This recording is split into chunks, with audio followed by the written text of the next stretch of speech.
Hello everyone, today we have new video review, and as you can see, this time we are going to check fresh release from ICM. So it's a part of their Diorama series. Here you can see by the kit number it's a DS3505 and it copies Battle of Kursk, July 1943. Of course it is molded in 1/35 scale, so here we have a commercial sample and it means you'll get exactly the same stuff as what you'll see in this video review. So first of all we have Diorama Kit, and it means we have combined two kits in one box. So you can see that we have artillery gun, some figures, and also T34 tank. And box size is pretty much standard for this manufacturer, I would say, and also for this type of product. Here we have some information about the history behind this idea and also parts count here, so just give me a second to check what is written there. So 199 parts for assembly of tank and also 58 parts for assembly of 4 figures and also 104 parts for assembly of the artillery gun or anti-tank. And here you can see also side profile for this, I would say, items which are included here. Figures are not shown at the same time. So this box is sealed with sticky tape, so I'm going to cut through and we will check everything closer. In the meantime, let me remind you that we opened the special membership on YouTube, so you can find button here and it should be written join. So you choose the amount you would like to send us, and each amount has its own perks, so you get various benefits up to free kit every month. So it might be interesting for some of you. And of course all this money will be used for new photo and video equipment, which will be improving quality of our photo and video reviews. And of course it will help us get the new PC finally and get online completely. So box structure is typical for this brand. Let's open it. Just give me a sec. Okay, so we have this thin top cover printed lid, and here we have sturdy white cardboard box which should protect everything inside. Let's open it. Here is what we have inside, so everything is packed together, and there is pretty much empty space here to the side, but height wise it is filled with sprues, so do not put anything heavy on this box. Now we are going to start with plastic sprues. So first, I would say a bit surprising thing is that T34 plastic is molded out of gray plastic color, because before it was supplied in a dark green. I guess they revised the plastic used for this kit, so just give me a second to open it.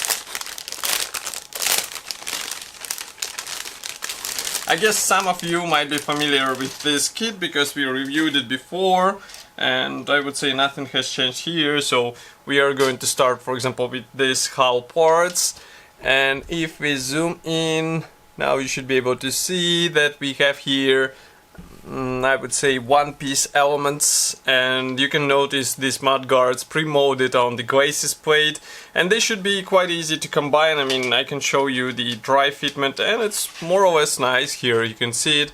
I can bring it closer so that you can see all these joint points. And everything looks cool. Rear armor wall is molded separately, so this part will have to be installed as a separate piece. Okay. Next we go on with this plastic sprue where we have turret parts. And I would say turret design is pretty much standard for such kit. We have separate hatches here, so you can place some figure inside if you have one. And also we have separate gun mantlet. We have nice texture of the turret on the turret sides. Here you can see it. So it's just a matter of careful weathering and everything will be visible on your model. Okay. Next we move on with two identical plastic frames. As you can see, they're dedicated to road wheels. So I will show you only one because there is no need to show the same set of parts again and again.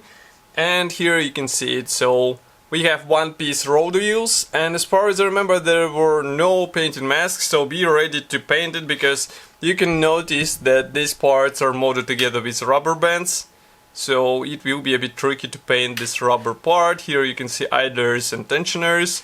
Everything looks cool, and it's really nice to see them placed on two attachment points, what means easy separation without any extra issues. Okay, next we have vinyl tracks. They're packed into this separate plastic bag, so just give me a second to open it and I'll show you. There is also towing cable, but I guess you won't be using the vinyl towing cable, so there is no need even to show it. And the same applies to tracks. I mean, just look at this part. It's not such a great feature of this kit. I mean, kit itself is really nice, so do it favor and get some separate track links molded out of plastic. As far as I remember, MiniArt does such stuff. It will be way better appearance, and it will be also easier to paint and weather. So you will only benefit from such upgrade.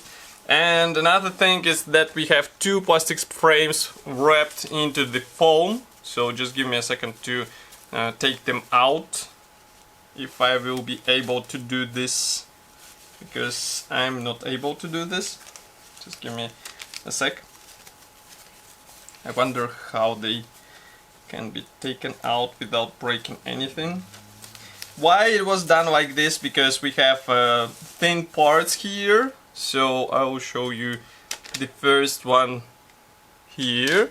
So we have various hull parts, and you can notice these thin elements here, so I would recommend to use plastic saw, not the plastic cutter, because otherwise you might end up with broken parts. And on the rear side we don't have anything because this is not an interior kit, obviously. And another bonus is this plastic sprue, so here we have more of the hull parts and various accessories which will be added. For example, here you can see this towing cable ends, machine gun is here, and molding quality seems to be fine. I mean, you can zoom in here to these tiny elements, you can see comparison with my fingertip. They look really nice, so it's just a matter of careful separation and installation, and of course trying not to lose them to the carpet monster, because we all know this problem and we all met with this problem. Okay, next we have another plastic bag, so as you can guess it is dedicated to the second kit, so just give me a second. And second kit, it's a German anti-tank gun, 7.62 centimeters Pak 36R. And I will show you this sprue. It's the biggest one out of this kit. Let's zoom out a bit. Now you should be able to see it. So we have plastic wheels, which is really cool because it will be easier to paint and work with it. And basically you have all the parts for this gun placed on one frame. We also have some ammo rounds here. So it should be pretty much detailed from what I can see here. Of course it will also depend on your painting talent, let's say, but other than that I do not see any possible issues here, and molding quality looks great. There are a lot of thin parts, so it might be a bit tricky for modelers without necessary experience. Next we go on with one more plastic sprue. As you remember, we have figures included as well. This is a German gun crew, and as you can see, parts division is typical for 1/35 scale, so we can zoom in even more. Now you should be able to see that we have separate legs, hands, and one-piece torso. Head is also molded as a one-piece part. And here you can see another third figure, and here we have fifth figure. Of course, all poses are predefined, you can't vary them too much, and I would recommend to be careful while joining all this stuff together, because if you flip it over you can notice that there are no guiding pins whatsoever, so it might require some attention while gluing everything together. Next we have this assembly manual for the anti-tank gun, so it is printed on the separate sheet of paper. And as you can see, we have paints chart on the first page, short history note, And here we have 3 marking options which are printed in black and white, unfortunately, so I would recommend to get some reference material maybe, or reference photos obviously, which will help you to get a bit more convincing result. But that's not all, because we also have... That was the marking guide for the gun. Then we have assembly manual for the gun. As you can see, it is also separate brochure, so we have parts map, assembly process starts with the main gun barrel. We also have figure manual. Okay, so we continue with assembly of this main gun. Here you can see how wheels will be assembled, and I can see that it's not such a difficult process, but it might require some special tools because some thin parts will be employed here and there. As for figures, they're supplied in form of such manual, which is combined together with marking guide, but again it is printed in black and white. So this hints on the age of this kit. And next we go on with T34 Assembly Manual. So again we have short history, note, technical specifications and safety advices. And next is the parts map. Let's place it like this. Close the camera a bit. And here we have Decals sheet. So this one is, as far as you can see, it is old sample of ICM decals, but it looks fine and should be easy to work, because as far as I remember I didn't have any issues with such decals. Next we have parts map, and you can see that some wheels won't be used. We start with top hull panel. As you can see, there will be some separate parts here and there. Also assembly manual inserted into the front glacis plate, separate hatches for the driver, also separate rear armor plate. As you can see, exhaust will be assembled out of several pieces. Here we install the special columns for shock absorbers. Here we have suspension arms. And there are also some interior parts, in case you forgot. We have 2 front seats replicated in this kit out of the box, so it might be handy in case you plan to open the driver's hatch, because it will be visible through it, obviously.